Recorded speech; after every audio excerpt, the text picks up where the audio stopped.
Hello and welcome everyone to this panel, which is part of CosTube Symposium, and it's about costumes that last, hard-wearing costumes.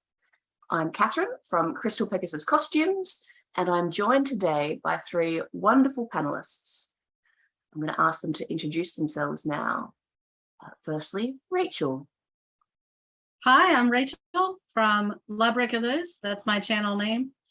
I have been a theatrical costumer as my day job for almost 30 years now, which is why I'm on this panel, I think, because our clothes for the theater need to last and last through runs for months. Wonderful, a wealth of knowledge there. I can't wait to hear all you had to say. Next, Mariska, please introduce yourself. Yes, hi, I'm Mariska from MarisArmoury, and I do LARPing. I've been doing LARPing now for about 8 years. And LARPs, the idea is that you build a costume and wear them over many, many events in, well, daily situations and battles alike. So it's handy if your costumes don't fall apart very quickly. That's the thing. Wonderful. I also do a little bit of LARP, not as much as you, but we go to a couple of events a year and have a great time. So I'm slowly building up my LARP wardrobe. It's a great hobby. It is. Gabrielle, please introduce yourself. Hi, I'm Gabrielle Westwood. My channel is Gabrielle Westwood, and I've done costumes for theater as well as film, as well as trying to explore on my channel sewing chronologically to discover like kind of the evolution of clothing patterns and why they changed. And it's very interesting to see the difference between theatrical costuming and film costuming versus historical techniques, and kind of seeing and comparing what they did to make their clothing last, because they had to wear something almost every day versus for purposes of the theater and perhaps washing more and stuff. So yeah, that's a little about me. Wonderful. Well, thank you all. I think it's going to be a really interesting panel. So our first question today is, in what way do you need costumes to last? I'll start, because the theater that I work for it's a regional theater. We run shows 5 per season, 6 per season for 2 to 3 weeks. And so a costume needs to stand up to being worn every day for at least 3 weeks, depending on whether they need the clothes in the rehearsal for some sort of rehearsal bit. It needs to be able to be laundered or dry cleaned or whatever cleaning process it has to go through on a regular basis to be sanitary, to comply with what the actors union expects the costumes to be cleaned on a certain schedule. So they need to be very sturdy. The more washable things actually need to be more sturdy than the things that require specialized cleaning, like hand washing or dry cleaning, because you wear it every day. Sometimes you fight in it or dance, do elaborate choreography, and then it's getting cleaned so much more than, like, I do laundry once a week. I don't do laundry every night. And that's what the wardrobe crew does.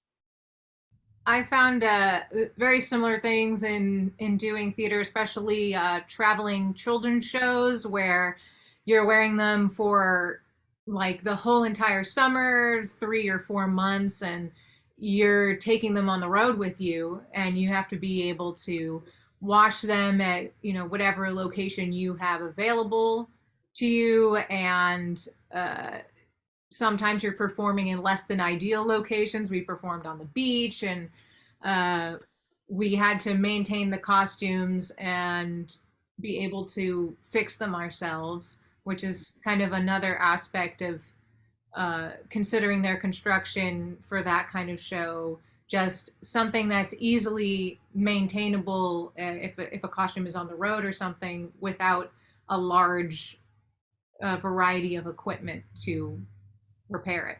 Does that mean you're limited to hand sewing, or would you have a sewing machine with you on the road? What sort of equipment do you take out with you? We didn't have a machine with us, so just hand sewing, and that was basically it. Some replacements of stuff like Velcro. A lot of them were Velcro shut or zipped. So yeah, just kind of whatever could be washed at a laundrette, and a material that washes well anywhere was also kind of a big consideration. In that case, I guess costumes for LARP have a slightly different way of looking at it, because, well, I wash my costume twice a year. I mean, I wear most of the LARP events I go to have events twice a year, so that's the reference. But then I wear them a full weekend straight, so that's 3 days. For me, a more relevant thing is that the costume is comfortable to wear for a full 3 days. If they're not comfortable, I'm not going to wear them for long. So in a way, that's not a costume that lasts my playtime. So in that way, I built costumes mostly for, are they comfortable enough to wear for this extended period of time? But also you're wearing them for a full day. So is there no chafing, no, that sort of stuff. And again, you're also fighting in it. I had once made a pair of pants of fake leather. I was being thrown over the floor and my knees got chafed, as in the fake leather rubbed away. The material was not, the material didn't stand up to, well, the abuse it got that LARP. So that's also something to take into consideration. What are you going to do with it, and what's the materials that you can use for it in that case? Yeah, I suppose that raises the other point, which maybe then, how far does comfort fit into the stage costuming? I'm assuming it does there, but interesting that's what the first thing that came to mind was the laundering. But tell me, how does comfort fit into how lasting these costumes are? In my experience, and I'm working with primarily professional actors, and especially the sort of more famous they get, the more say they have in the costumes that they wear. Because sometimes it's written into their contracts that they get approval over their costume designs, and you can't just say, well, I'm the costume designer, so you have to wear this even if you hate it or it's uncomfortable. And so comfort, I think, if you're a good designer and you want them to wear the thing you want them to wear, you'll figure out how to make it comfortable for them, even if it's like a steel-boned corset, or because those could be comfortable if you're used to wearing them. But if they're just putting them on for one scene in the show, you need to teach the wardrobe crew how to put them into it and construct it in such a way that it's not going to be uncomfortable to them. So I would say it is a pretty big factor in making sure things go smoothly with the relationship between the costume crew and the cast. Because if they're uncomfortable, it's not going to be a good experience for everyone. Yeah, I found that definitely the level of the production certainly affects, the comfort level, because I'm also an actress and I've been the one in the costumes as well. And when I'm designing costumes, I really try to think about comfort for the performer, but in a lot of productions, depending on the level of them, and when I was younger, I was doing a lot of lower level productions, and they would kind of just stick you in anything, because oftentimes the director would kind of limit the costumer by giving them so small a budget that they really couldn't, customize things for people.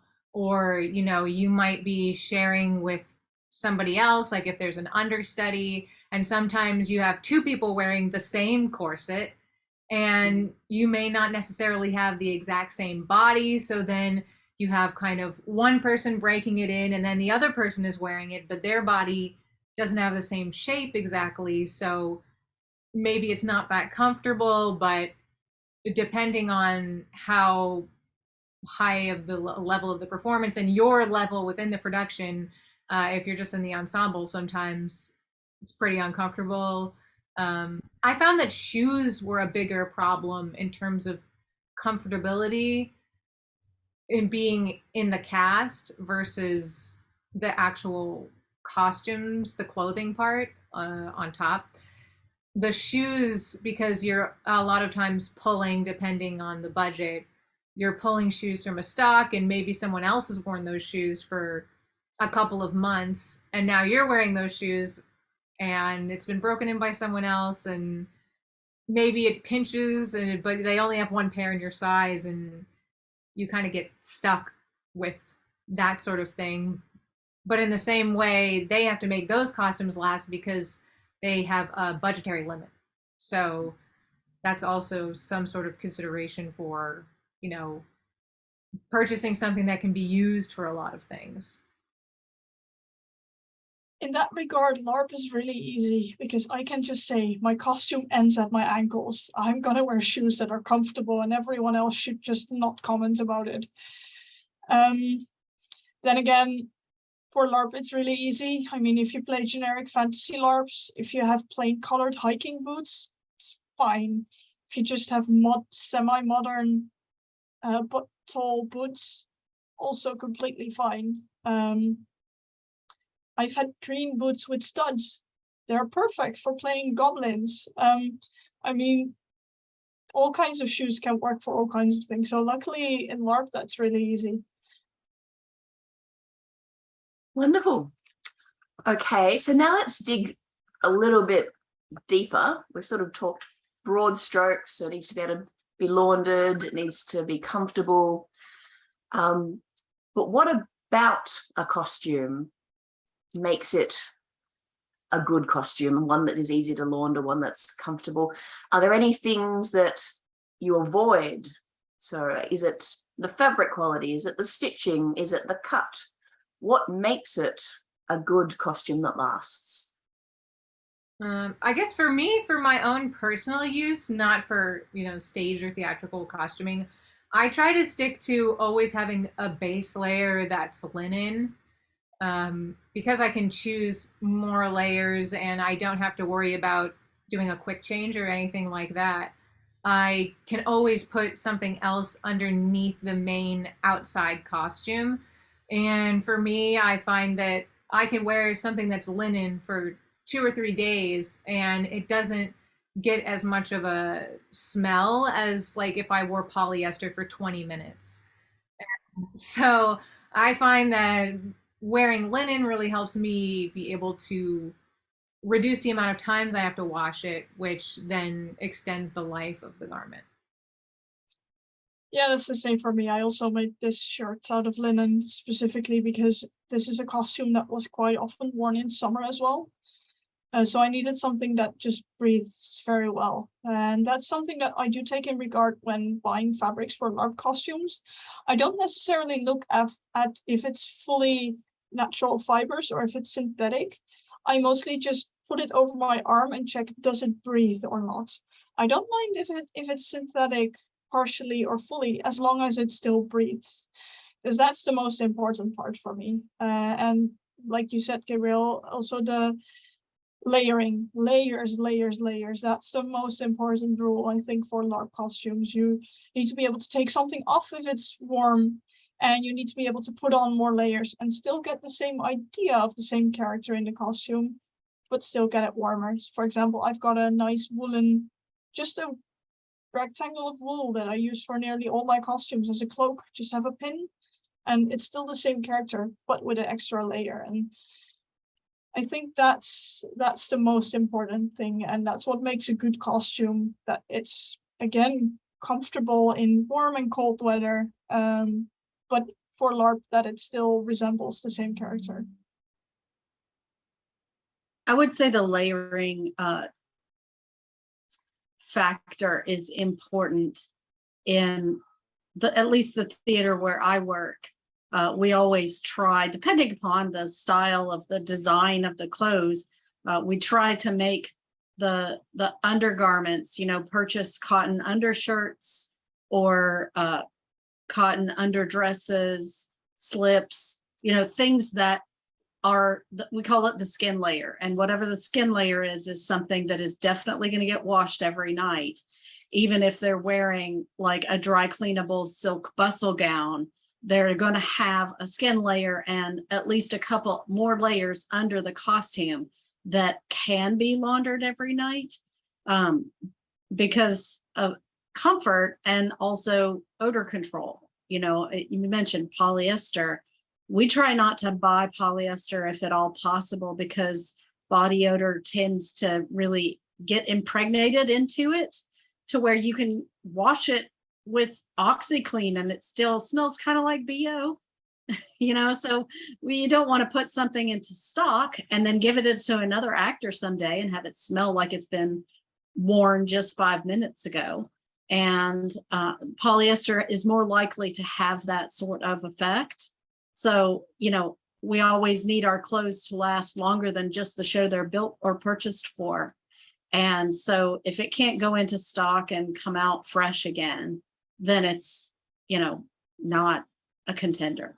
What you said about the skin layer also rings a bell for me. For me, one of the most important things that I pack nearly always to every LARP, thermal underwear.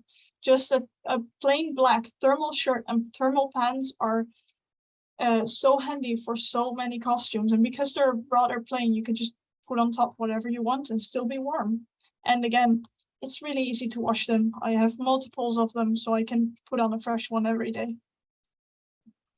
Rachel, what you were saying about sort of season to season, so how long do some of your costumes last? Do some of them last for, and I guess not so much the silk outer layer, which we imagine will last for decades and be used, but if we're talking about these base layers, the skin layers, how long would you expect that to last?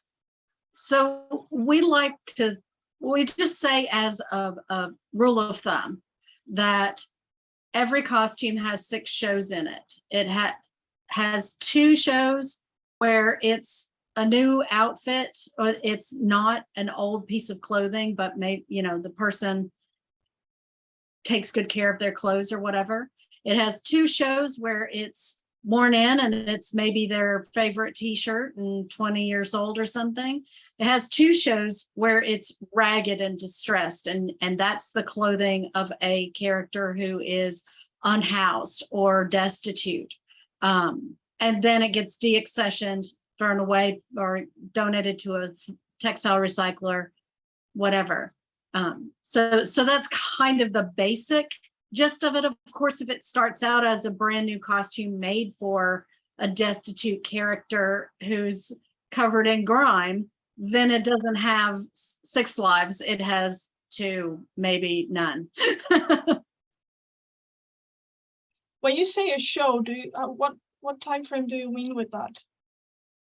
So our plays, we rehearse them for 4 to 5 weeks. We run them for 2 to 3 weeks.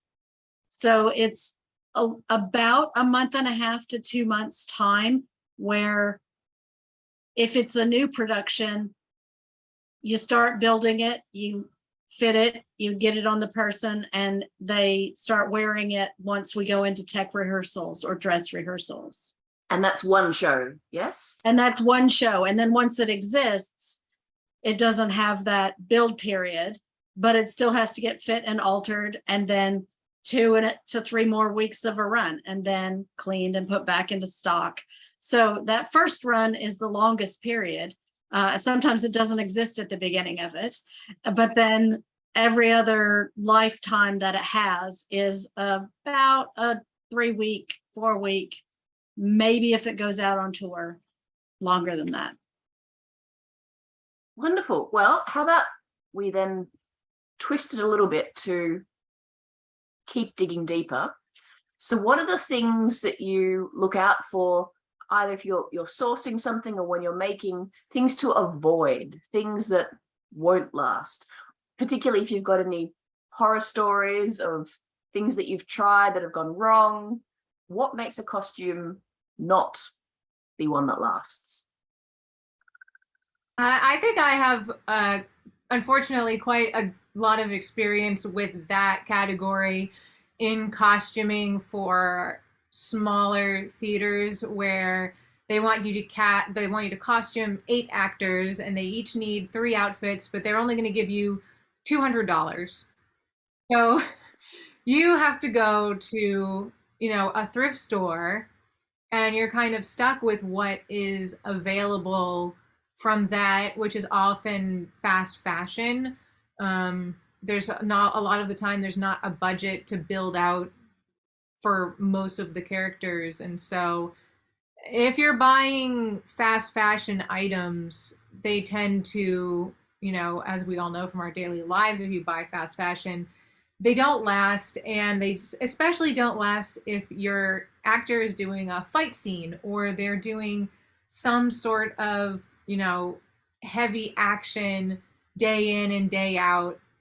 You'll get rips on the shoulders or, in the neckline somewhere. And it's kind of, it isn't always in the best interest to invest in something like that because, like Rachel was talking about, you can't put something like that into stock. So you can't use it again. And it's not a great way to do projects long term.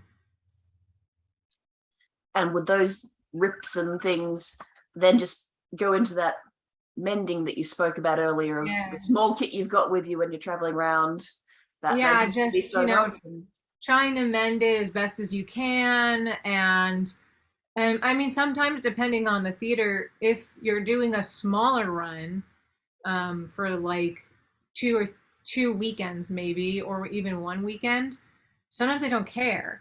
So they just think, this costume actually doesn't need to last, so we're not going to invest that much in it. Or if the costume is niche, they're not going to invest as much into saving it or maintaining it if you're only doing, 3 or 4 shows. So there's sort of a balance there of how long do they need it to last? And if you don't need it to last that long, I've been working on shows where it was Act 1 and we were finishing tacking on things for the dress for Act 3. And we were like, well, it just needs to last 2 or 3 shows. So just do a couple and it's fine. This is kind of both ends of that. I knew of Con Crunch, but this sounds like a whole new level. I'll say the one structural thing that I always look for, and it's because of a bad personal experience or a bad professional experience, is finished edges on seam allowances. The seams in the garments the edges have to be finished somehow, whether it's pinked or serged or Hong Kong finish, French seams, something. They can't be raw edges. And the reason I've gotten so vigilant about that is I used to work at a theater in Boston where we did a production and we needed 12 Civil War officer jackets and we needed them really fast. So we bought them from a historical reenactment company that sells Civil War uniforms, and they got them to us. I mean, that's what they do. They sell them and have them in stock. So they got them to us, but none of the seams were finished. And we thought it wasn't going to be a problem because like they're wool coats. But then after tech rehearsal, the director and the designer decided they wanted them to be distressed and aged and dipped in dirt and I was going to have to saturate them with muddy dye, muddy looking dye. And we had to quickly go in and finish as many of the seam allowances as we're going to get dipped down into this vat of dye. And it was like, it was almost a nightmare, but it would have been, if we built them, we would have finished them to begin with, because that's always something that can happen in tech rehearsal. But you know, we didn't. We bought them because time was of the essence, and you don't go back and finish something that you don't know you need to finish, so you finish it last minute. But anyway, the cut raw edges are something that are always going to wind up being a nightmare, even if it seems like it's going to be okay. Good tip. Thank you. Yeah, for me, I think it will be something like fake leather. Last year, like I said, I made leather pants.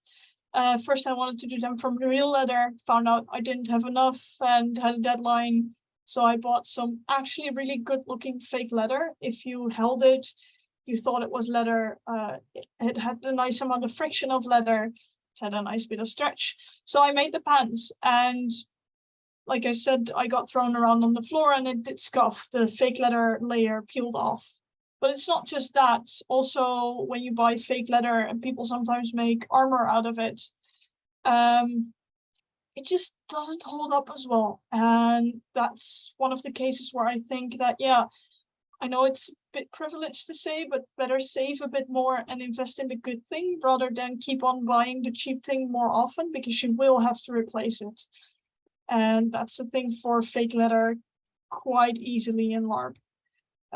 Plus, in general, the way it moves and everything, it just doesn't look as good.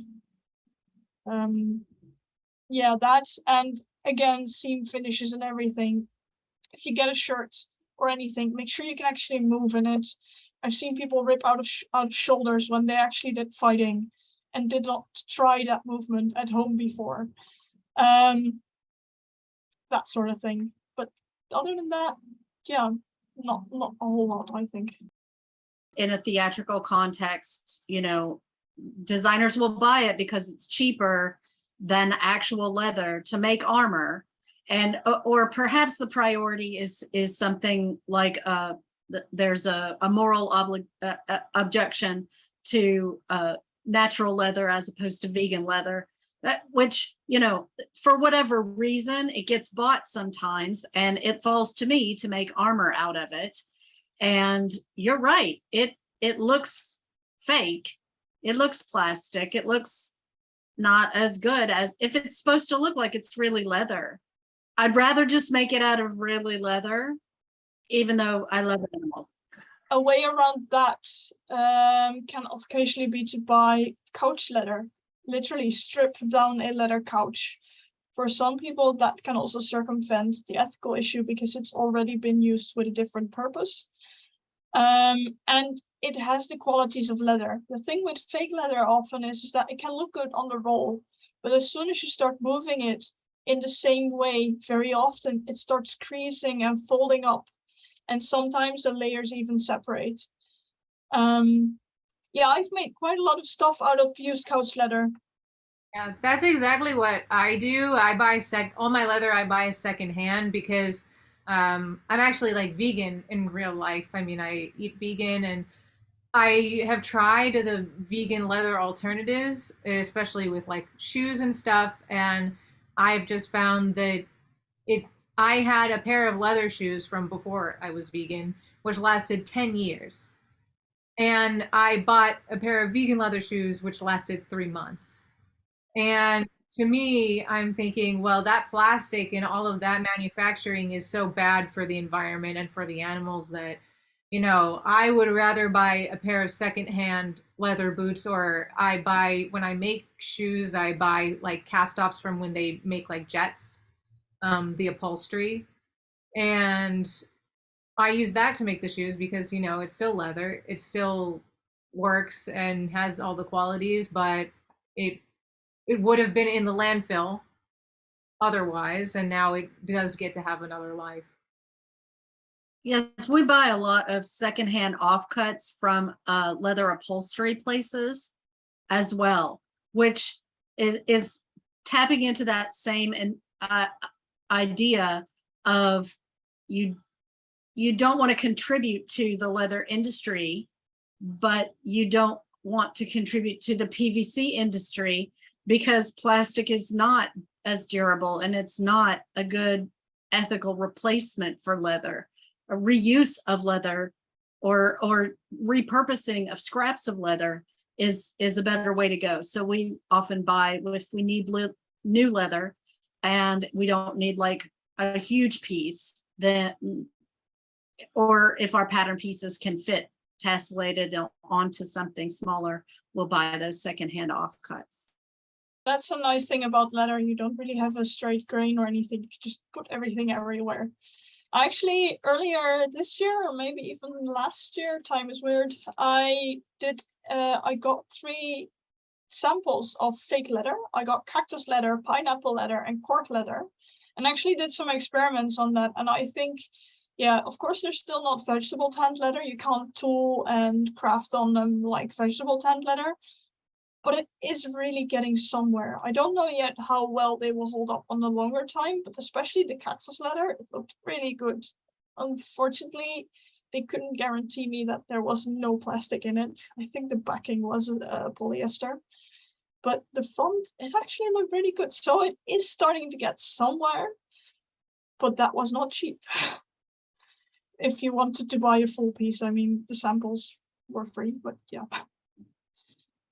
Yes, and there's the plastics and the microplastics that then get out into the world, as well as the chemical processing which comes along with the synthetic versions. Considering the full life cycle analysis of how you form the product is, when you're considering the ethics of what you make and what you're consuming, there's a lot to consider there. Yep. It's also a thing that quite a lot, not all, but quite a lot of the leather actually used for stuff is a byproduct of the meat industry. So that's also another, leather is complicated. So the next question does relate to something that Gabrielle touched on, and that is, are there times when you choose to use something that is less hard wearing, something that won't last? When or if would that be? I choose to use something that's not as hard wearing. For example, if I am doing a film costuming and we have to do a scene where the actor's shirt is going to get like ripped or cut on purpose, I will use something that is not a huge money or time investment because we're going to have to do it again and again. And so I have to think, well, I might need 3, 4, 5 of this exact same thing.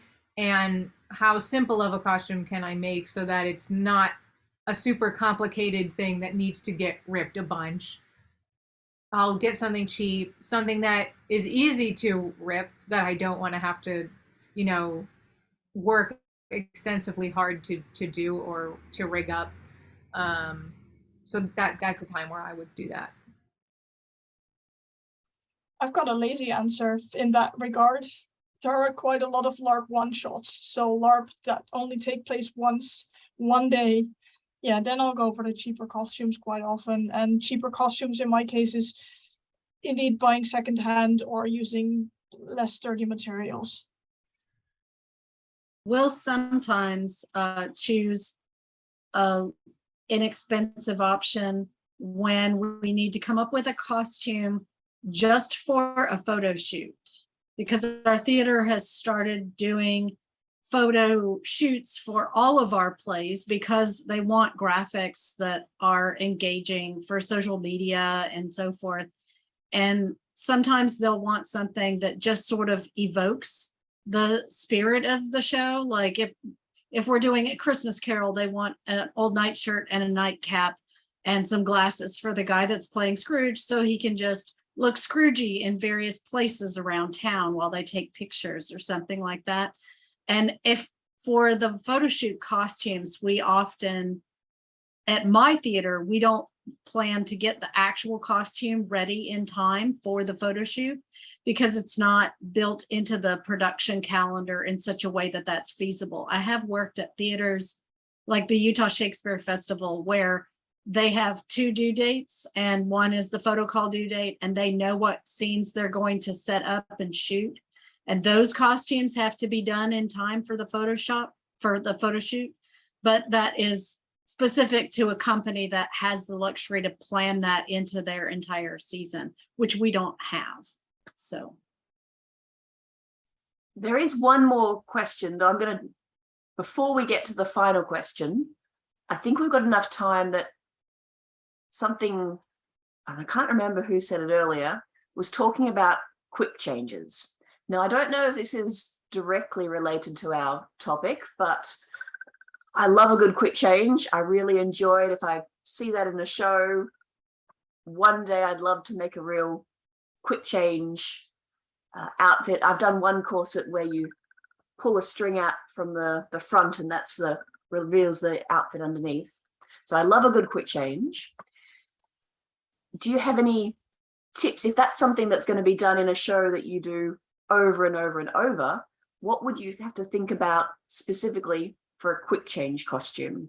And this is just indulging me completely, I know. I mean, I guess one of the most important things to make it last would be whatever fastening you're using has to be quick, but also secure, so that, you know, if someone is pulling it open quickly, or a lot of times like magnets are used.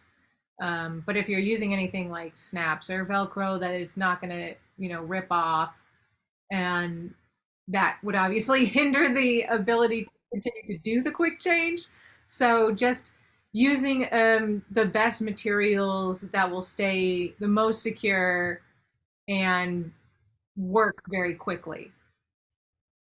I think there's also a factor of having enough rehearsal time built in so the performers can practice the quick change, whoever is involved in it. Sometimes it's one person, like a spinning quick change has gotten really popular lately with, you know, Cinderella and stuff like that. And Into the Woods, the witch transformation is usually a spinning quick change. And that's one person that has to be able to sometimes remove fishing line through D-rings, is how we did it in my theater, so that the seams literally just disappear in the course of the spin. But the person doing it has to feel absolutely sure that it's gonna work in order to really just pull it off and make it look as magical as it seems to be. So that's something I would say that's more of a stage management issue to work out with the rehearsal schedule, is making sure they build enough time into it for them to really get down the choreography of what needs to happen, whether it's one person spinning and pulling rip cords, or somebody standing while someone hides behind them and rips off all their clothes because they're magneted together. Wonderful. Well, let's move to the last question then. Do you have any final tips for someone wanting to incorporate more costumes that last into their costuming? So any final tips for how to achieve hard-wearing, lasting costumes? For me, I'd say make sure they're well put together. I also have a cosplay background, and considering how often stuff was hot glued, duct tape, or super glued together, it works for a day. But if you want to have your costume be able to wear it repeatedly, make sure it's actually properly put together. Use indeed D-rings, Velcro, proper stitches, leather buckles, all that sort of stuff. You can even make the proper attachments part of the costume, part of the aesthetic. But yeah, just make sure they're well put together, I'd say. Yeah, I think another good aspect is to learn how to do laundry properly. Like what materials should be washed at what temperatures, or should this go in the dryer, should it not go in the dryer? You know, like if you have something that's wool and the hem gets a little dirty, do you need to wash it, or can you just brush it? You know, have you worn something underneath and that's going to get washed? but you know, learning all about the different ways to clean your garment will help it last a lot longer. My pieces of advice are make sure you backstitch the beginning and the end of all of your seams, and get yourself a good pair of pinking shears, because even if you have a serger, sometimes you need to finish those seams in a way that will lie flat under the beautiful silk charmeuse. Get yourself something that will finish them without too much headache, because they have to be finished. Well, that's wonderful. Thank you all very much once again for joining me today at our various times of the day around the globe. And I hope everyone watching has enjoyed and enjoys the rest of the CosTube Symposium. Thanks, everyone. Bye.